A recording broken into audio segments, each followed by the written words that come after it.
Oke, ini adalah penentuan untuk RRQ. Akankah mereka akan membawa game ini ke game yang ketiga? Atau bahkan Geek Farm yang akan mendapatkan game kali ini. So, buat kalian semain di rumah, jangan lupa di-share. Jangan lupa dengan hashtag MPL Celebration. So, kita langsung menuju ke arah lane Alda. Ini dia untuk game kedua kita, Best of 3 Series. Apakah untuk pertama kalinya Geek Farm mereka bisa mengamankan match mereka atas RRQ Hoshi? Dan lihat nih, Vini udah mulai ngeganggu ke arah seorang Hans. Posisi Hans yang bermain Hellcat, dia bakal lagi-lagi kok. Sama dengan playstyle-nya dia, itu ngincer ke backline dari RRQ Hoshi. Yes. Dia nggak bakal peduli sama teamfight depannya tuh. Biarkan teman-teman saya yang ngurus ya. Iya, saya Dan ngurus selalu ke belakangnya belakang. aja. Apalagi dia pakai high end ray di sini. Jadi Tapi harus equal. bisa dapetin posisi 1 lawan 1. Tapi equal. Retrinya kedua-duanya kepake. Oke.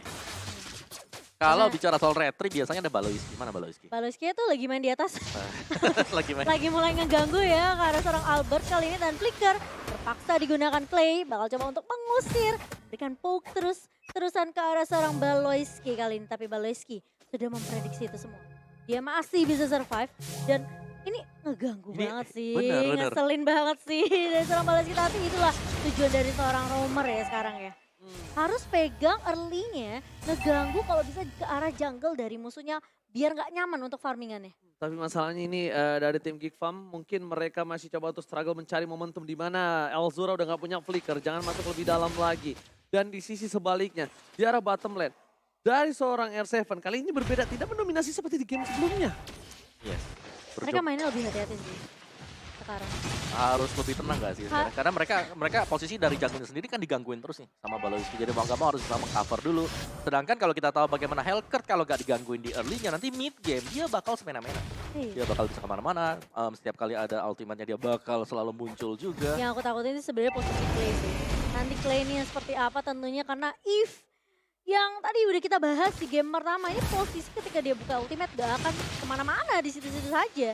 Di Albert kali bakal coba untuk mundur terlebih dahulu. R7 sudah melihat pergerakan 3 pemain dari Geek Farm, dan Hans masih memiliki retribution yang on point kali ini. Dan Albert dengan heavy spin-nya tidak bisa mendapatkan siapapun dari Geek Farm. Oke, tapi lihat di sana Spectre Altar ada 2. Nampaknya Pin belum membuka altarnya, tapi malah Geek Farm yang terlebih dahulu. Dan itu membuat seorang Hans pede banget masuk ke dalam. Pede banget berhasil mendapatkan 1 buah turtle, dicuri kembali nampaknya. Iya. Dan posisinya tadi Hans juga udah low ya. Ya. Dan kali ini Clay bakal coba ditabrak dengan 1 buah wall charge oleh seorang Baloiski. Miscalculate, karena nggak ada mana dari seorang Valentinanya. Valentinanya nggak ada mana, jadi nggak bisa masuk lebih dalam. Bahkan Pin berhasil mencuri di depan sana nampaknya dengan 1 buah gold buff. Masih coba untuk membuat permainan dari tim RRQ Hoshi ini mengejar ketertinggalan. Tapi di sisi sebaliknya di arah bottom lane, Luke lebih pede banget untuk coba head to head dengan seorang R7 nih. Mau cara juga Opung lawan. Iya, dan Baloiski masih melakukan rotasi, mengganggu-ganggu. Ini mapnya terang banget kayak buat Geek Farm ya. Karena Baloiski bisa berada di mana-mana. Dia bisa rotasi ke area atas, ke area mid, ke area turtle, bahkan nantinya turtle kedua yang sudah mulai muncul. Tapi Kadera kali ini bakal coba untuk mempuk ke arah seorang Skylar. Ya di mana? Ini dari Kadera juga tenang banget sih. Ya, Dia Iya. nggak terlalu ini loh, kepancing, pengen maju. Iya. Padahal Skylar mencoba untuk mancing-mancing gitu kan. Dengan area out of Thievery juga. Coba di-poke dari Skylar, tapi Kadera kali ini coba untuk flicker mundur terlebih dahulu. Dan Baloiski menahan 4 pemain di area atas. Wow, sudah dikeluarkan. Tapi kali ini Dark Nightfall dibuka. Dengan terkena silence dari seorang Albertnya. Dibuka altarnya dan bahkan masih bisa survive. Pemain-pemain dari Akiosi, namun Hans kali ini mencoba untuk mundur terlebih dahulu. Finn menarik dengan Shadow Stampede-nya. Baloiski masih bisa bertahan dan Alzura mencoba untuk maju. Finn tumbang, first blood jatuh ke tangan seorang Alzura. oh my god, Spectre dibalas Spectre. Alter dibalas Alter, nampaknya kali ini lihat dari seorang Kadera memiliki keunggulan. Baloiski akan mengorbankan jiwa dan raga untuk sebuah plating yang dilakukan di top lane. Tapi Luke membuka terlebih dahulu di bottom lane dengan ada 1 buah turtle yang sudah diamanin oleh Luke. Tapi Luke tidak boleh lupakan, Albert lebih cepat datang dibandingkan dari seorang Hans nampaknya kali ini. Yes, menuju ke arah turtle. Nanti false belum ada, Alzura di garis depan. Mau coba dipasang dan retribution di sound point from Albert. tidak akan tercuri untuk kedua kalinya oleh seorang Albert. Yes, masih 1 untuk 1 tapi di top lane-nya yang paling penting adalah gold lane yang selalu bertanding dan memang dua-duanya berjuang untuk menggemukin di arah dari gold lane-nya sendiri. Yang penting kenyang dulu ya untuk segi farmingannya. Tapi kalau kita lihat dari emblemnya Niko, dari seorang Hans lebih ke arah movement speed dan juga penetration-nya. Yes, ini pasti butuh banget sih buat penetration dengan Wah, apalagi punya Hellcat high end dry. Ya. Makanya itu damage-nya bakal lebih sakit lagi. Oke, tapi nampaknya kali ini kita lihat dengan Pawliski membuka lagi, coba untuk mengganggu pergerakan. Sadira masih mendapatkan gold buff, masih mau lebih di depan sana. Skylar belum memiliki power peak-nya. Para pemain dari tim Geekfam mencoba menuju ke arah seorang Finn. Finn gak punya flicker atau kalkulasi, tapi lihat Heavy Spin belum dikeluarkan. Alzura udah mengeluarkan satu buah altarnya, terlalu terburu-buru. Trigger disiplin dipaksa oleh seorang Albert. Ini salah satu momen yang cukup penting. Iya, dia paksa incer kalah Alzura karena dia tahu dia bisa melepas altarnya. Dan kali ini gak akan ada altar untuk seorang Alzura. Sementara 3 pemain di area atas ini zoning yang dilakukan ke arah seorang Kadera tentunya dari arah Kihoshi. Belum terlihat cukup signifikan, tapi Baloyski sudah terlihat menyeberang kali ini dengan satu buah barriernya di pop up gitu saja. Tapi Hans mencoba untuk mengincar ke arah seorang Finn kali ini. Menculik satu pemain di saat Baloyski yang menjadi distraction untuk Arkihoshi, mereka tidak melihat adanya Hans yang mulai muncul dari arah belakang. Yes. Dan berapa kali kita melihat bahwa dari Baloy dia berhasil untuk memancing 3-4 pemain untuk Arkihoshi. Buset, lihat tapi di arah bottom lane. Loh, Tamus yang mengamuk. Ini harusnya udah jadi corrosion sih. Lihat, dari R7 gak bisa bertahan, dia bahkan harus mundur. Tapi ini akan menjadi team fight selanjutnya di arah Turtle. Bahkan ini akan menjadi fight 5 versus 5, kenapa? Karena dari Beatrix kayaknya bakal coba untuk membantu melakukan pertukaran rotasi dia. Udah ada 3 orang di arah posisi tim Geekfam yang siap untuk melakukan team fight. Dan bahkan arah Kiyoshi pun juga sama. Dia juga nggak mau tinggal diam. Udah membuka, ada Albert tepat sana. Pawliski is coming. Finn seperti biasa menjadi satu buah garda terdepan untuk tim RRQ OC. Alzura is coming. Tapi kali ini dia nggak ngamanin altar. Wajah! Berangkat satu buah heavy spin. Dan ditambah dengan satu buah dan telepon ditutup R7. Untungnya R7 still survive. Kali ini lihat para pemain dari tim RRQ OC tetap bisa mendapatkan turtle. Para pemain dari Geekfam mereka gagal counter setup yang dilakukan RRQ OC. R7 lah di situ tiang utama poros terpentingnya. Gila, tapi kali ini di area mid-nya bakal coba dipaksa. Luke berada di paling depan dengan R7. Terlalu jauh dari kawan-kawan RGLC namun memotong pergerakan dari seorang Luke. Pawliski kali ini bakal coba kabur terlebih dahulu setelah melihat Luke tumbang di tangan pemain-pemain dari RGLC. Dipotong, digunting, gak boleh balik dengan selamat tentunya. Itu kalau nggak kena knock-out strike sama R7, itu udah level ke belakang udah full totally. Kombonya combro banget itu. Combro banget Tua coy. Dia wacas, dia heavy spin, ditambah Dark Knight Falls. Albert lagi yang kejepit di sana. Iya. Ya, Tapi kali ini, sejauh kita melihat juga dari Hans, dia masih nunggu dulu ya. Dia nunggu momen, dia nggak ikut tim fight besar kalau memang nggak yakin. dia mainnya lebih aman sih. Benar, kalau Geekfam mereka nggak menang ya udah. Dia langsung farming lagi. Iya, tapi masalahnya ini apakah Geekfam mereka akan mulai kesetir nih perlahan tapi pasti oleh Arkeosi karena kelihatan banget dari Hans yang mencoba untuk mengincar ke arah Clay atau ke arah Finn-nya di arah backline. Itu Ini lebih bikin Alzura- hati-hati banget sama Hans. Elzuranya harus lebih wise untuk melakukan spamming sih. Jangan sampai di momen kayak tadi dia bisa team fight, dia nggak punya mana. Masalahnya pas dia buka dengan heavy spin tadi dia copy kan tuh si Albert. Itu masih ada altar Iya. juga dari seorang Finn. Yes, ditambah lagi dia nggak punya mana di depan sana, lihat gak? Iya. Habis tuh, sampai pakai flicker buat kabur Iya, kan. beberapa kali, 2 kali dia menggunakan tidak punya mana di saat team fight itu menurut gua itu nggak wise banget. Dia harus lebih wise untuk menggunakan. Jadi agak sia-sia ya. Iya, dia nggak ada follow damage, sedangkan dia salah satu damage dealer yang besar loh untuk seorang Geekfam. Iya betul banget. Ini harus lebih berhati-hati kalkulasi dari mana usage-nya kali ya Ji, yang seperti kamu bilang ya. Betul. Alzura ini harus diperhatikan tapi Cadera seperti bakal bermain lebih objektif di area atas R7. Sudah melihat pergerakan dari Cadera tapi ternyata Alzura dan juga Pawliski siap untuk membabysit top.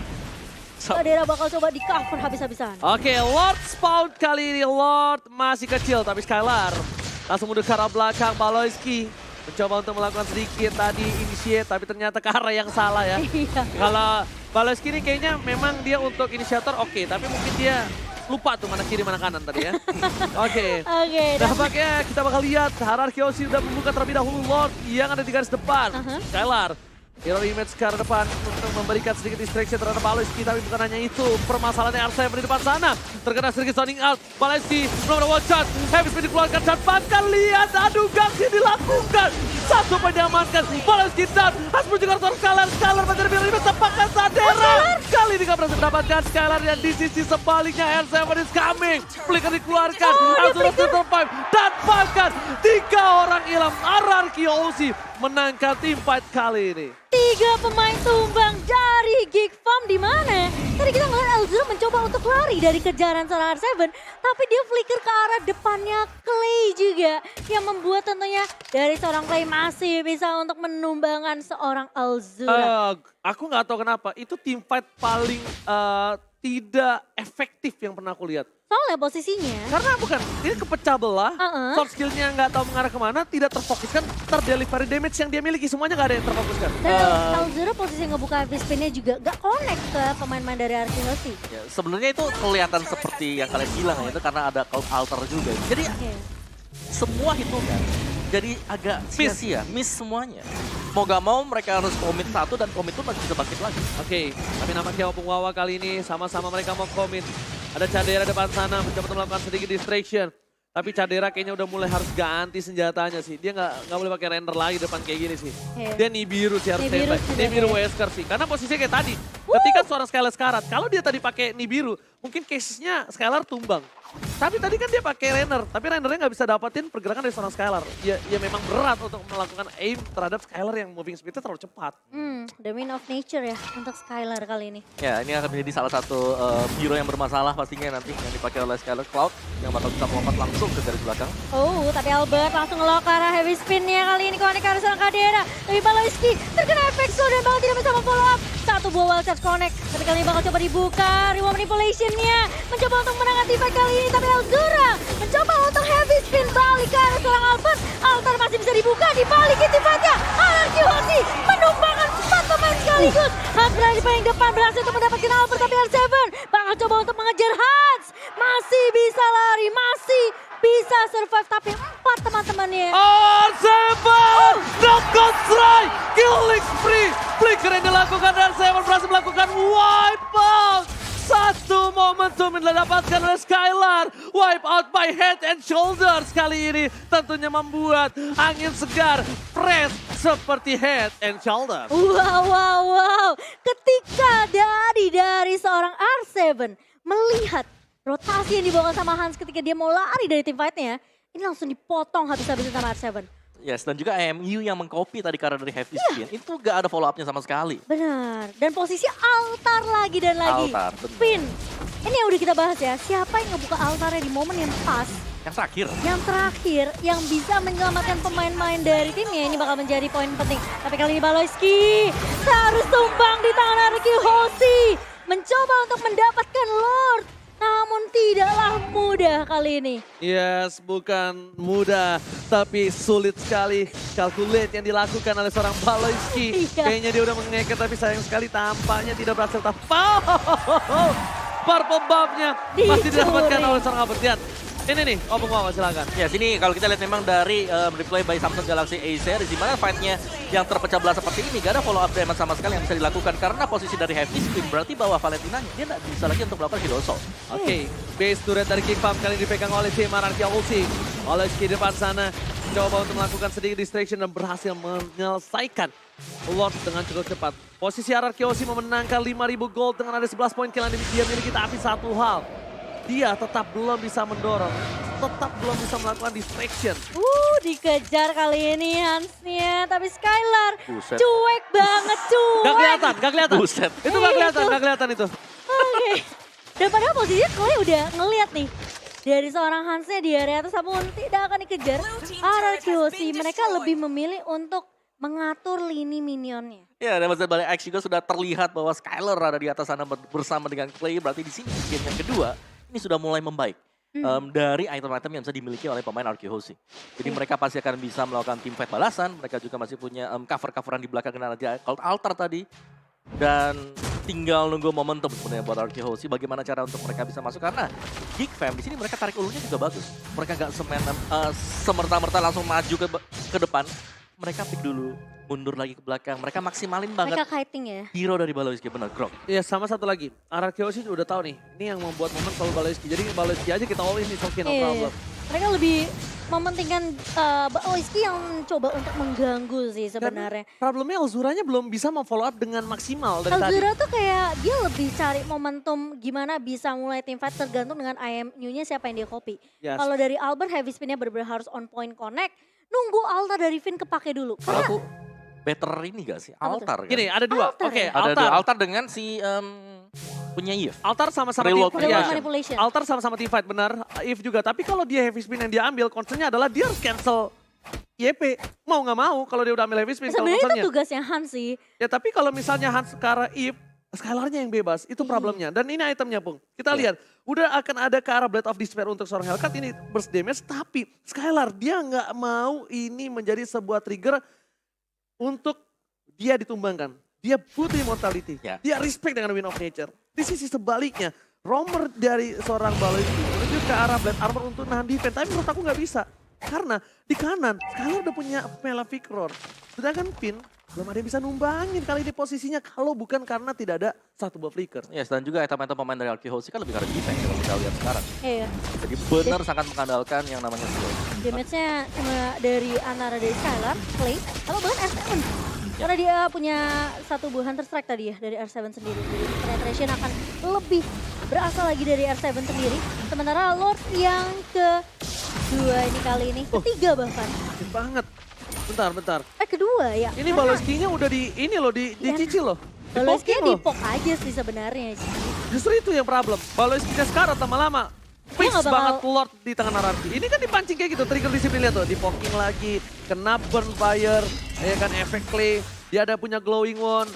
Ntar Skylar dia punya tuh, lihat DHS dipoking, dibalaskan keadaan. Baloiski sekarat, mundur lagi. Dia pasti bakal kayak gitu. Dia memang sengaja. Karena gameplay Baloiski kan dari tadi kayak gitu. Dia menunjukkan badannya, Betul. dia menjadi korban. Oke, kalau lo maunya kayak gitu, gua poking. Lo jadi korban beneran. Kalau korban beneran, tapi lo gua poking dulu. Gua nggak mau all in kalau ketika darah lo banyak. Dan kali ini Lordnya masih coba di-poke, Real Manipulation mulai dibuka.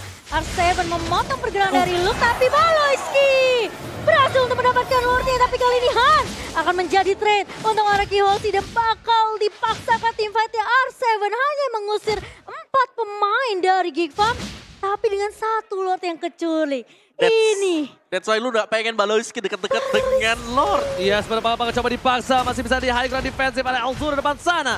Oh my god, Baloiski again membuat sedikit distraction dan bahkan best turret dipecahkan. Lost telah muncul, Luke akan berada di gas depan. Dari seorang Kadira, kali ini bakal coba untuk menunggu momentum. Baloiski kembali hadir dengan wild charge-nya. Ingat, Baloiski kali ini berhasil memberikan sedikit nuansa untuk Geek Farm di game yang kedua. Balikan keadaan, bahkan Elzura dia belum ngambil altar. Di depan sana, altar terbuka untuk kedua belah tim. Dan bahkan dibaca dilakukan, Baloiski tertahan. RC mundur karena belakang tidak ada altar kembali dan bahkan konsil. Mau gak mau Arkehosi mundur. Arkehosi telah menyelesaikan tugas melepaskan Lordnya. Kehempas ke bumi dan itu saatnya untuk pulang. No more extend. Gak ada lagi tim fight tambahan. Dia nggak punya sword skill di sana. Dan menurut aku bagus banget Elzura, dia ngopinya ke arah altar yang bisa menangin tim fight untuk Geek Farm sendiri. Memang Lordnya sempat ditumbangkan sama Arkehosi, tapi Arkehosi pun gak bisa ngeculik ke para pemain-pemain dari Geek Farm karena altar yang dibuka sama Elzura. Ya karena altar ya otomatis head to headnya ya siapa yang lebih dahulu bisa menghabiskan altar lawannya Dan juga. bahkan aku merasa Finn dipaksa tadi ngebuka altarnya karena posisi jauh banget tadi, diincer habis-habisan. Dan Baloiski dengan satu barrier yang nutupin pergerakan dari Finn dan juga pemain-pemain dari Arkehosi, mau nggak mau mereka harus tim fight di sana. Karena mereka udah nggak bisa lari lagi, ada barrier dari situ. Oke, dan ini masih bakal berimbang juga satu sama lain. Tapi dari mungkin win rate probability-nya tadi by Satu Galaxy, kita masih melihat Arkehosi, mereka pegang kendali untuk win rate di sana ya. Cuman ini kan semakin late-nya berarti satu momen aja nih. Situasi akan langsung berbalik. Mereka gak boleh lagi berbuat kesalahan. Menit 18 lagi. Apalagi menit ke-18, benar Lordnya ini ada Lord yang sudah evolve. Jadi harus benar-benar waspada dari kedua tim. Menurut sini ya, Geek mereka mainnya tanpa less pressure lah dibandingkan dengan Arkehosi. Oke, Albert depan sana lihat damage-nya terlalu sakit. Para pemain dari tim Arkehosi, mereka harus mundur ke arah belakang. Dan bahkan R7 terlihat posisinya, R7 immortality ada. Dan kalau R7-nya pun mau di-commit sama Baloiski, itu akan menjadi sebuah trigger, Skylar bebas banget. Oke, Skylar kita anggap dia punya Wayne of Nature. Dia punya satu buah sprint. Tapi problemnya adalah Skylar nggak punya perimai. Watchar possible untuk meng-cancel itu. Heavy spin juga. Dan bahkan Hans masih bisa menangkap dia. Bukan mengejar ya, menangkap. Kalau mengejar, sulit. Sulit. Itu possible-nya, wah itu terlalu tinggi lah. Untuk Skylar chance bisa cabut. Intinya bagaimana dari nanti misal dari Harsnya masuk terus dia bisa kasih burst damage yang cukup buat bisa tumbangin secara langsung ya. Ini ke arah dari Instan Skylar. ya, ke arah Skylar ya. Nah lagi kan, nah itu gameplay Ini Baloiski. Baloiski. Ini gameplaynya Oh dia. iya pokoknya Mau nggak, teman-temannya masih di bawah. Dia udah absen duluan. ya mau nggak mau dia paksa. Mau nggak mau dia paksa untuk dipoking terus sama Clay. Dipaksa terus entah sama Finn. Pokoknya gimana caranya Baloiski ini dia tuh punya darah yang sekarat.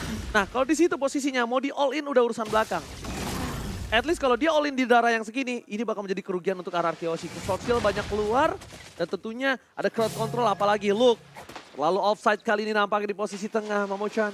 Iya, sementara harus join teamfight lagi kali ini dengan pemain-pemain.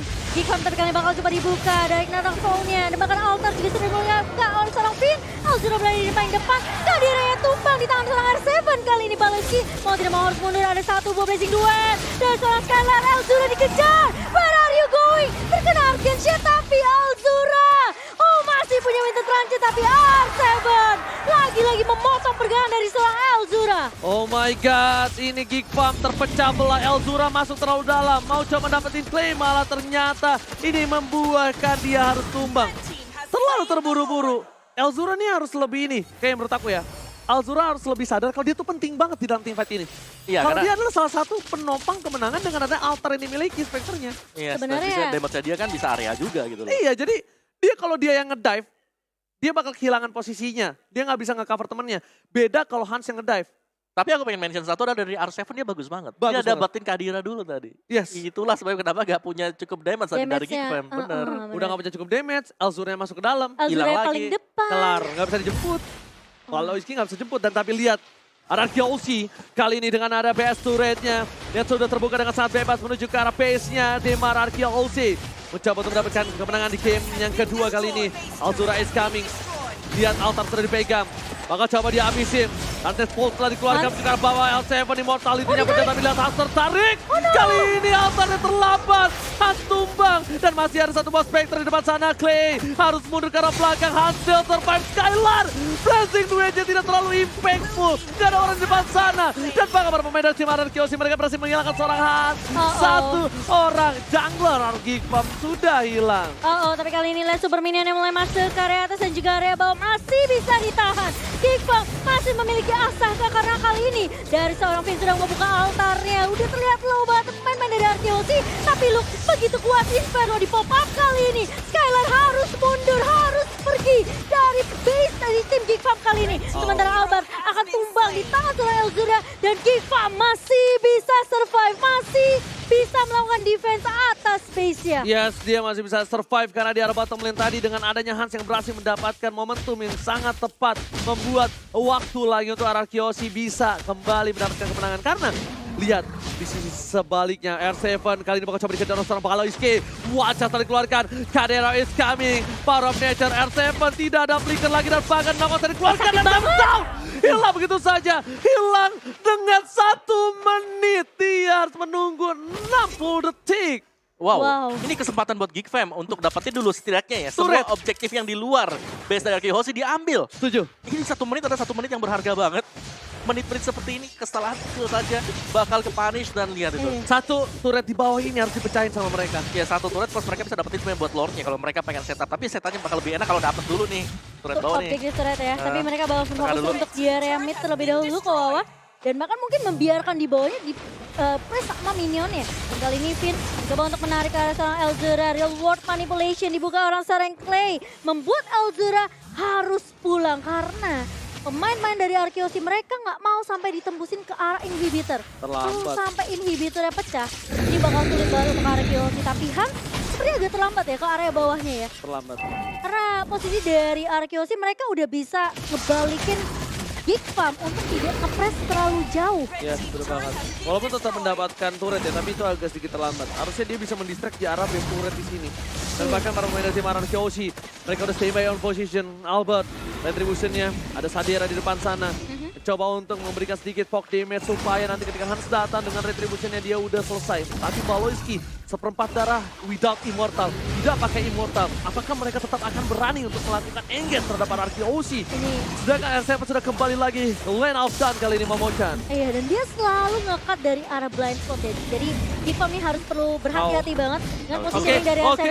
Oke, lihat di situ Blazing Dua dikeluarkan. Spectre di saatnya tepat. Real world manipulation. Kadera di arah belakang nggak bisa membantu teman-temannya. Baloyski masih berhasil dan lock versus everybody. Kali ini mencoba untuk melakukan distraction engagement yang dilakukan. Sadera flicker berhasil menyelamatkan, tapi di sisi sebaliknya Han. Ini war tarik ulur yang luar biasa. Luke masih bertahan keras di depan sana dan bahkan tidak ada satupun yang ditumbangkan. What a fight dari kedua belah tim. Tarik ulur is real. Gila, lihat posisi Alzura, lihat posisi Akadera, mereka menjaga posisi mereka bener-bener hati-hati banget. Jangan sampai kelok sama heavy spin. Dan Hans tadi posisinya udah buka Red Nightfall, tapi masalahnya masih ada altar lagi dan lagi. Ya, sini adalah Symphony of Skill yang terjadi tadi. Iya sih. Oke, dia buka barrier supaya dia tahu ada tembok di sana untuk terkena one charge.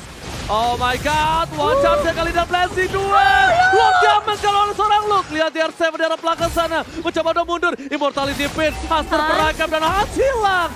Gak bisa dan Alphard dapetin dua kali ini. Di sisi sebaliknya Alzura gak bisa bertahan kembali dan bahkan knockout strike. Membuat Alzura down. Lord sudah menuju ke arah mid lane. Membuat tim Anarchy OC walaupun mereka kehilangan Lordnya kali ini. Tapi mereka masih memenangkan team fight-nya. 1 menit itu adalah hal yang lama. Mereka bahkan maksain team fight-nya karena mereka tahu mereka nggak bisa dapetin Lord. Mereka tumbangin setidaknya pemain dari Gifam yaitu Han. Yang kita tahu ini udah maju tadi ke area depannya dan bahkan Elzura pun terpick off begitu saja. R7 kali ini bakal 1v1 situasinya dengan seorang Luke dan bahkan di-cut begitu saja. Dari area tengah Baloyski menahan posisi minion, dia tidak nge-push ke area base, tapi di area base kali ini R7 mencoba untuk pasangin team fight yang Kadera. Di area belakang gak ada yang nge-cover. Luke 1 versus 2 dan bahkan altar dibuka.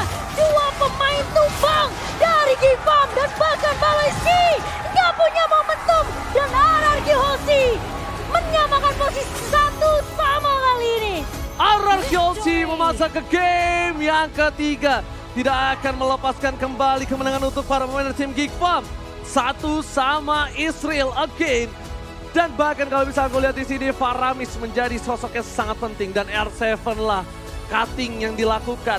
Sadera menjadi satu buah poin utamanya membuat Beatrice gak bisa ngedeal damage masuk dengan maksimal ke arah belakang. Yes, bukan cuma Kadira ya, dari Elzura juga demikian.